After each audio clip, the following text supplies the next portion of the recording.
This video is brought to you by patreon.com/worsttake. Get access to exclusive live streams and Discord servers, on-screen shoutouts, and early access to some videos when you join now. Help make sure that we can continue to make content like this by supporting the Patreon. Links are in the description down below.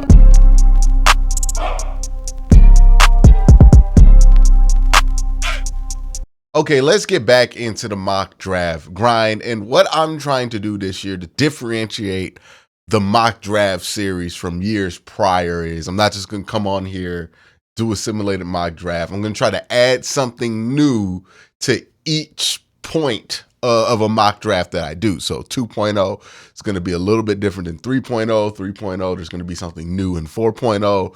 I might do a mock draft with somebody, just things like that to kind of keep things interesting and varied. So before we get into the mock draft simulation, I have gone through the simulation probably like hundreds of times this week and have popped out a couple scenarios where I'm like, okay, this is something that I think if it were to be something that the Browns were in position to be, would be what they would want to do, if that makes sense. So let me put that up on screen for y'all right now. So this is two separate scenarios. At the top of it is a scenario in which the Browns trade for more third-round picks by moving back from 55 to 66.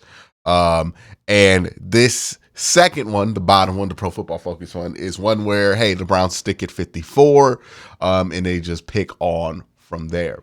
So this first one at the top of this list, the Browns take Roger Rosengarten at 66. I believe that is one of the first picks of the third round or like the last pick of the second round, but it's very late second round. Obviously, I like Roger Rosengarten. If you can move back and get him, it looks more and more as we get closer to draft day that Roger Rosengarten not really going to be available if you wait for him, right? If you try to get him in the third, fourth round, seems like somebody that team's going to be ready to go at it too.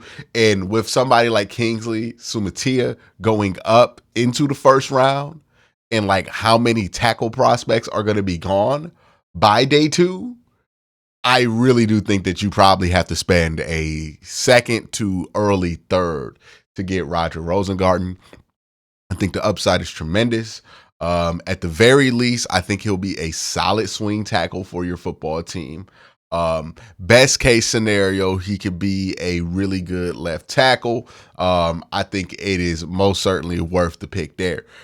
This is a situation again where the Browns got multiple second round picks. I think this was two trades. There was one trade I made here with Arizona and another trade I made with Green Bay. They don't give you the specifics on Pro Football Network after you do the mock, so I can't pull up the specifics, but it was two separate trades and two basically pick swaps, move up. That's why I only had 5 picks. Jermaine Burton took him at 90. The Browns like him. He fits all of the athletic profiles that the Browns look for in a wide receiver. Braden Fisk, a defensive tackle. He was just the best player available at that time. He was just so far above the value that it made sense to do something that might be outside of the usual guardrails that the Cleveland Browns have for prospects. So went and got him. Jarvis Brownlee, good corner. Hey, Andrew Berry's never going to pass up a chance to take a good corner late in the draft, and I think, Jarvis Brownlee kind of fits that. And then Curtis Jacobs, a linebacker, more of a edge rusher. Well, not an edge rusher, but more of a guy you will utilize going downhill. And I think that's going to be who the Browns want to focus on at linebacker. But then let's talk about this PFF mock where I stayed at all of the picks. Why did I stay at all the picks, right? And why would the Browns stay at 54, not move back, try to maneuver themselves into a better situation? The reason they would only stay at 54 is if somebody is there that should not be there. And the prime guy that I could point to that, hey, if he's there at 54 and he should not be there at 54 is Keon Coleman. Like if the rest of the league talks themselves out of Keon Coleman, the Browns got to take that. I know they just extended Judy. They might extend Amari Cooper, but there's still spots for wide receivers on this team. And there's definitely a spot for Keon Coleman on this team. Had them swing back around in the third round, get Mason McCormick, a good athletic guard. I think the Browns will like a lot. You got to think about, Wyatt Teller. Do you want to keep that contract on the books for the next couple of years, even though the play has been up and down for him? Joe Bitonio, how much longer is he going to be able to play at the level that he's been playing? He's already in at 10 years. It's hard to think that he has much more left and that you don't have to have a backup plan just in case he retires in the next couple of years. Dylan Laub in the 5th round, like him as a kind of third down back, receiving back. With the new kickoff rules, I think you're going to carry more running backs than most teams used to. Jalen Green, a nice little edge prospect from James Madison. I thought James Madison, one of the more slept on teams of the college football season. And if you look at how James Madison had success, it was with their edges. And I think Jalen Green was a huge part of that. Brevin Spann-Ford is somebody I liked in the Senior Bowl. I think he has good potential as a receiving tight end right off the back. Good hands, really good, able to use his length and his body to catch the ball. But also where I think he has a lot of potential is as a blocker. I thought he had a nice showing at the Senior Bowl. Wasn't super polished, but there were times where he, pulled into the gap, made the play, the spring and run play. Like he was there, and I think he was a contributor to a lot of ground game success during the Senior Bowl as well. And I think he has that potential to develop in there, and potential 7th round, that's a win, right? So those were my 2 scenarios that I kind of picked out over me doing all these mocks over the week, where I'm like, okay, these are 2 scenarios where I think are interesting that the Browns might be in. Now let's just do some live scenarios and get into this with the Pro Football Focus draft mock simulator. We're going to kind of keep this at basic settings, so we're not going to really adjust it. So we're at pick 54. Roman Wilson is available. Ricky Pearsall is available. So I know if I don't, Jalen Polk is available. So I know if I trade back about 10 spots, there's a chance that one of those guys are still there. A lot of good prospects on the board. Keon Coleman went at 49. Like, man, I might wanted to trade up for that. He went to Cincinnati at 49. At least they drafted Jared Face. All right, so Dallas wants to trade up with me. They want to go from 54 to 56. I am most certainly willing to do that. So let's say 56, but they don't have any picks I want to pick up this year. That's the problem with Dallas, right, in this scenario. Because let's say they go 56 to 54, we move up, and then when we move back, are they willing to give us 87? Like, they're not going to give us 87 for that. Like, they would want 85 for that. So, I mean, this has a 13% chance. How about, because if I can get 85 from this situation, maybe. But let's keep trying. 206, no. I ain't willing to give up no 3rd round. I ain't really willing to give up no important day 1 or day 2 picks next year. Okay, so let's throw these extra 6 and 7s in here. And then here, you can even have that pick.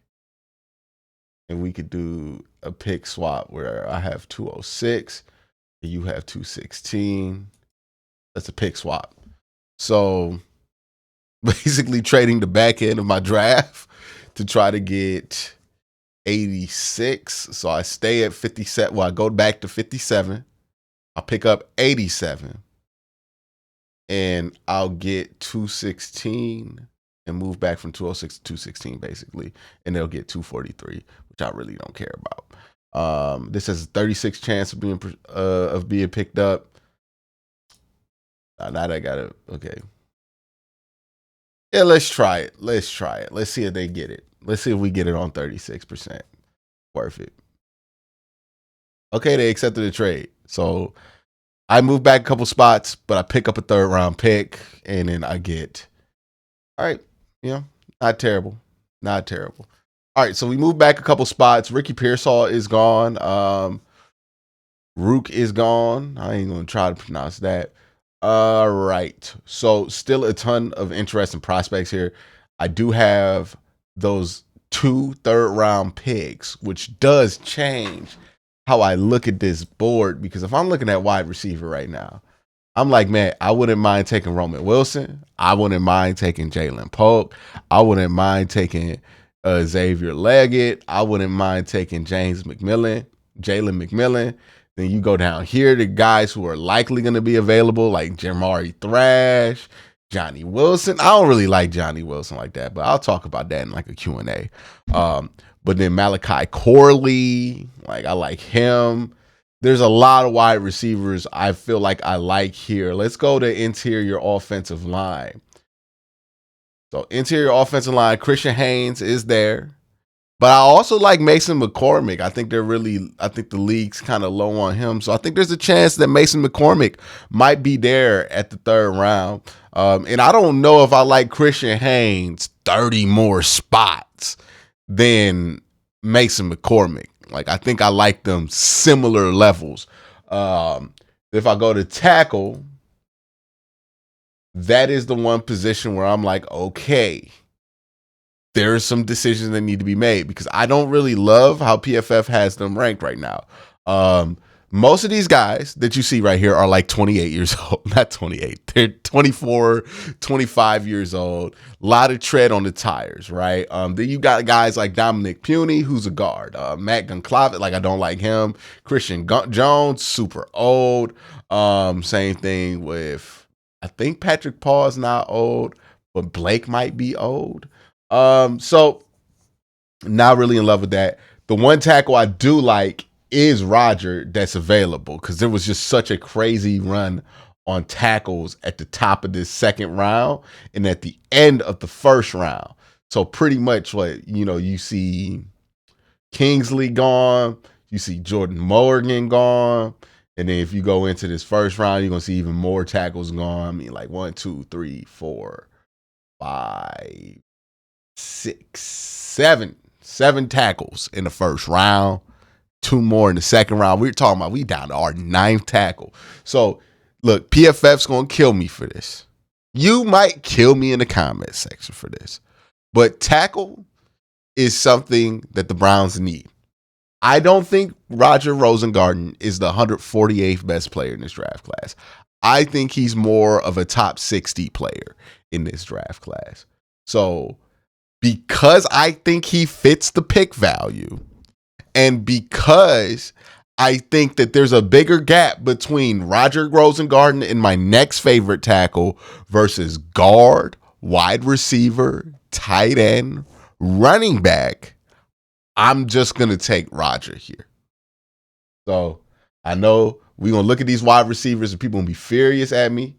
Or maybe you might be thinking, Quincy, hey, just trade back, right? And maybe we can do that. Let's see what happens here, right? So since that's how I feel, I don't think Rodgers in risk of being taken right now, but I can move back to 60 and feel comfortable that I can still get Roger. So who are the 2 teams that are interested? Okay, so 58 and 59. So this is actually a pretty decent opportunity to trade back. They have 88. They're probably not going to be willing to give me 88. But maybe 91? They're not willing to give me 91? What are y'all willing to give up? 126? I'm going to need something more than 126. Give me a 3rd. 4th? Nope. Okay, well, let's see what Houston's on. See what Houston's on. So Houston wants us to go. We'll swap there. I don't mind moving back a couple spots. I'll give us 86. Don't want to do that. They have 123 to offer. So basically, I know I can get 123. And then maybe I could move up here and get 188. So I can go 123, get 188. They're going to throw in 127. We got a lot of room to work with here. I'll give you Detroit 6. That's about a 40% chance of happening. So I might give that one a whirl right there. And then Green Bay. We go back to that. You're moving back one less spot. But what are they willing to give up? 58. Yeah, I know they ain't going to do that for that. They ain't willing to give up 91. I mean, it's a small chance of happening for that package. But yeah, they just don't have as attractive of a package here. Right? Because they're not willing to get off 91 for what I'm offering. But I can get like 3 more picks from Houston that I feel like are fine for similar compensation. Because what, maybe 126? Yeah, they'll take that. And then 169? Is that better? And then maybe 202? So I could get, let me write this down. 58 for 56. So, because that's all I want to give up here is a move up from 216. So 58, 126, 169, 202 for that package. And then for Houston, I can get for 59, 123, 127, and maybe 128. So 59, 123, 127, 188. Yeah, that's just a better package if I could get it. Honestly. Let's try to throw another 7. Just throw another 6. Just be completely reckless here. So, well, actually, let's swap one of these 7s too. So I'll give you a 7th. We could do it. I don't really change nothing. It's not pointless.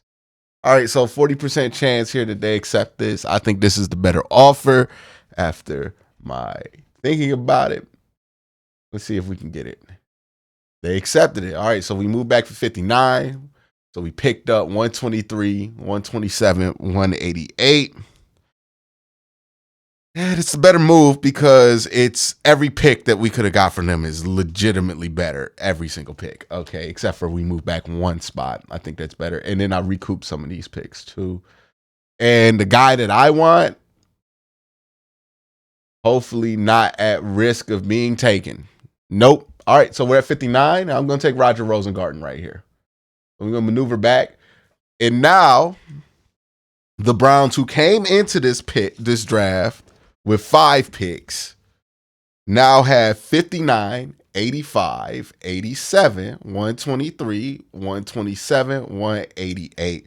So not only do we have 6 over 5, but 2 of those picks were outside the top 200. Now all 6 of these picks are within the top 200 versus having 4 picks in the top 200, and all it cost me to do that was to move from 54 to 59. This is a dream scenario. Absolutely, the Browns would do this. It did not cost me anything. I'm still going to take Roger Rosengarten. I know I could take other players, and look, there's still people wanting to trade, but like I'm good. I'm good. We're going to keep here. We're going to keep here. I'm going to take Rosengarten right here just to make sure I don't miss out. Let me double check the board, make sure I don't want to. Jalen Polk's right there. I could gamble and try to get it, but I don't. I need a tackle. I really need a tackle. And this is the last decent tackle I think that's in this class. So I'm going to take him. PFF is going to kill me for it, but I don't care what PFF thinks. All right, so we're at 85. We got pretty much back-to-back picks here in the 3rd round. I think I'm done with trading back unless somebody wants to offer me something crazy. Quarterback wise, nothing really that interesting. Wide receiver wise, a lot of guys gone, even Corley, so probably not going to go in that direction. Go tight end here. Okay, Benson that's here. Tate Stover's still there. I like him. You got Trey Benson. Probably going to take Trey here. Unless like a crazy guard is available.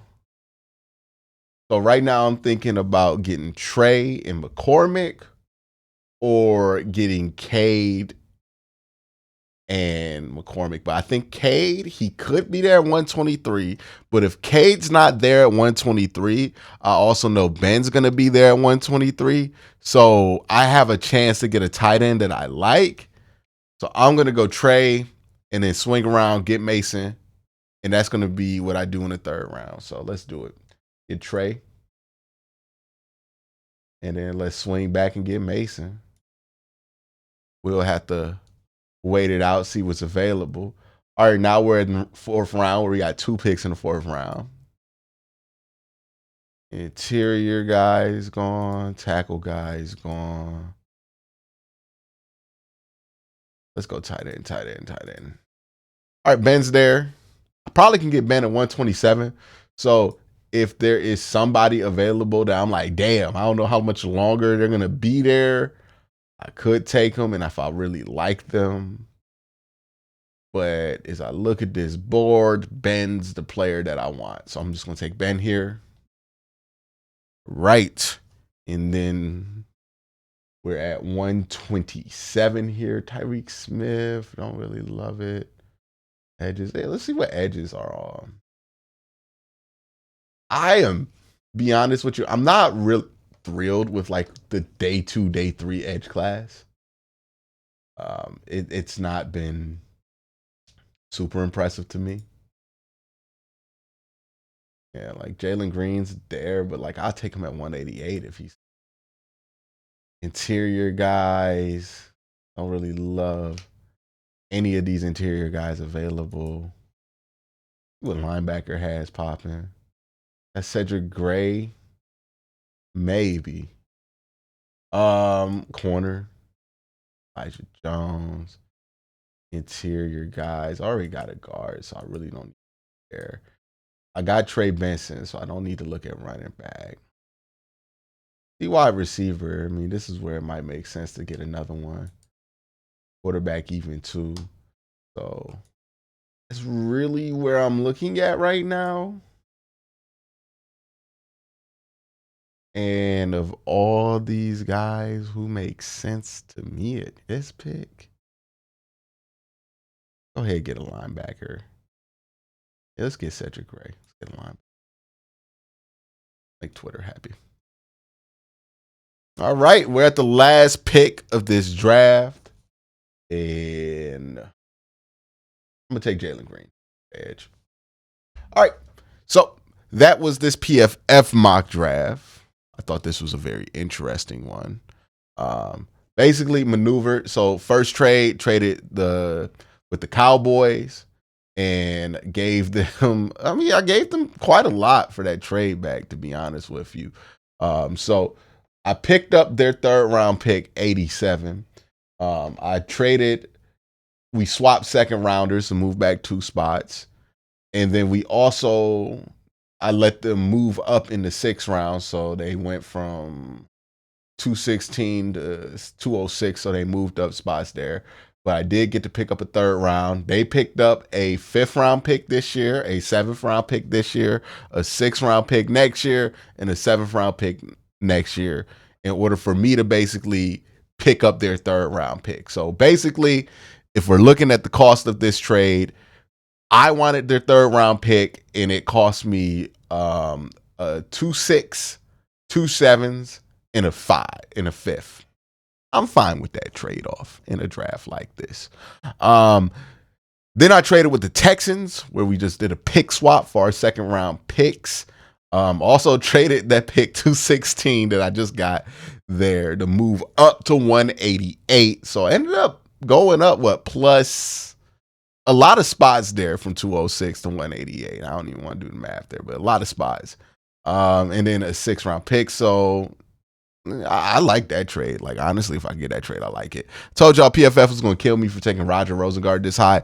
I don't care what PFF's draft grades are for me. Really don't care. They mean nothing because this is what they think that player is going to be, not what I think that player is going to be. I think Roger Rosengard is going to be one of the best 4 tackles in this draft class. You get him at 59, you're going to look like a genius. Right now, people are going to be critical of that, but what people think right after the draft is usually the least important But Roger, right here, 59. I love that pick. Trey Benson at 85. Like him there. Mason McCormick at 87. Benson not. I think you have a potential backup running back that could start. You have a potential backup tackle that could start. You have a potential backup guard that could start. You have a guy in Benson Knott who could really fill your H-back needs. If you're the Cleveland Browns, you get a prospect in Cedric Gray who could fill in that linebacker. You get a prospect in Jalen Green that can play edge. So I have legitimate paths to the field to playing for 4 of these guys. I like it. I know people tend to get caught up in, you overdrafted this player or you reach for this player. If you think a player is good and they're worth that pick, it's not a reach, because all of this big board stuff is just what other people think. I don't believe he's 148. I don't believe that Mason McCormick is the 94th best player in this draft class. I think Benson Knott's much better than what he's ranked here. Even Jalen Green and Cedric Gray. So keep that in mind. Don't get too wrapped up in where somebody's big board has somebody ranked. If you like a player and you think they're worth that pick, you take them where they're worth, because having a player at hypothetically good value, having a player at what is hypothetically bad value, but having a good player is better than not having a good player, but boy, did you spend your pick right, like according to the draft experts on draft day. So that's my little rant there. Let's go to the next one. This is Pro Football Network, so we want to deal with a different big board. And let's get into it. 7-round mock. And I'm going to try to stay away from trades unless the trade package is crazy.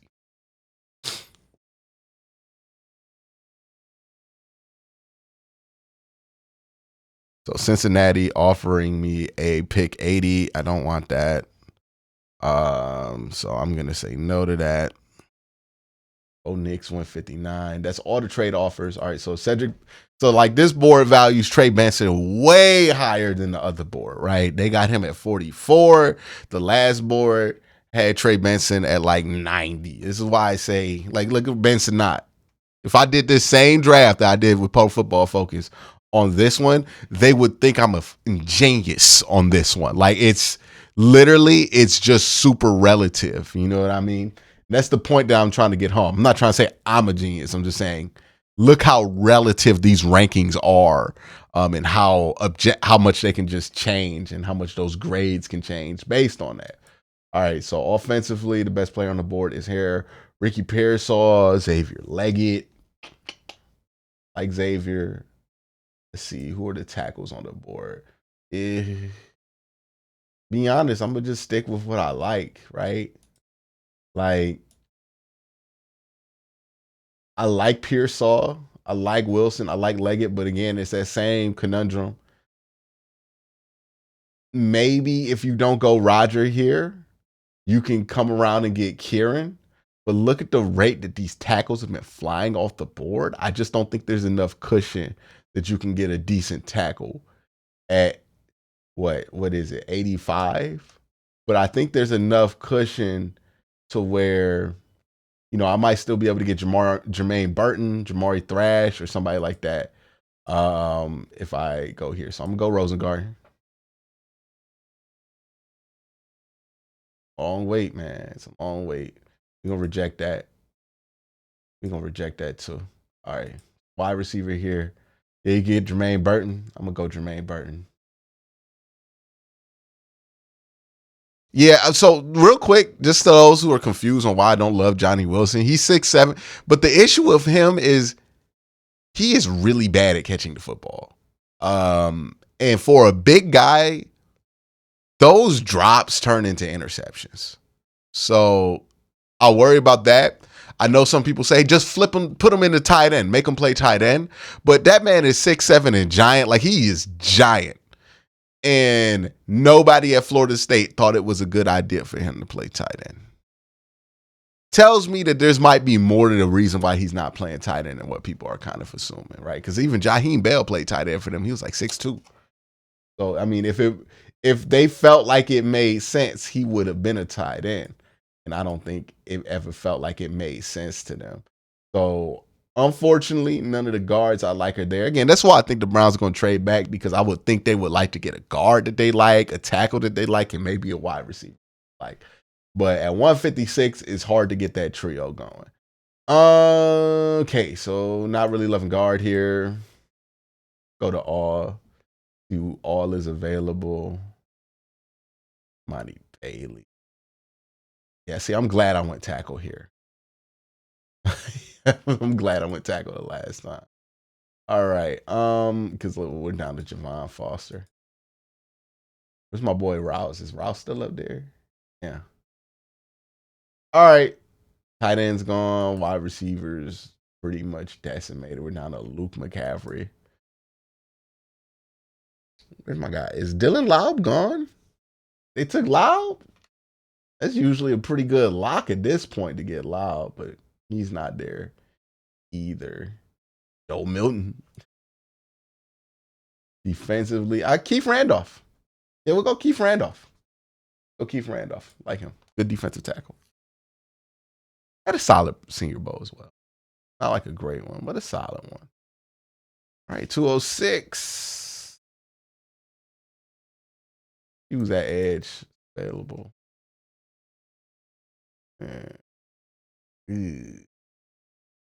Not looking great there. Linebacker? No.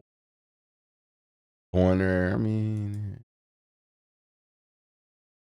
might just end up.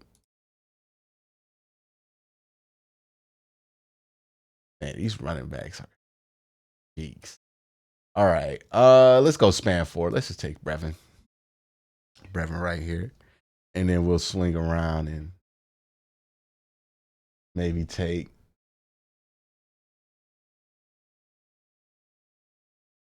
let's just take my guy, the best offensive lineman of it. And this is one where they stick where they at.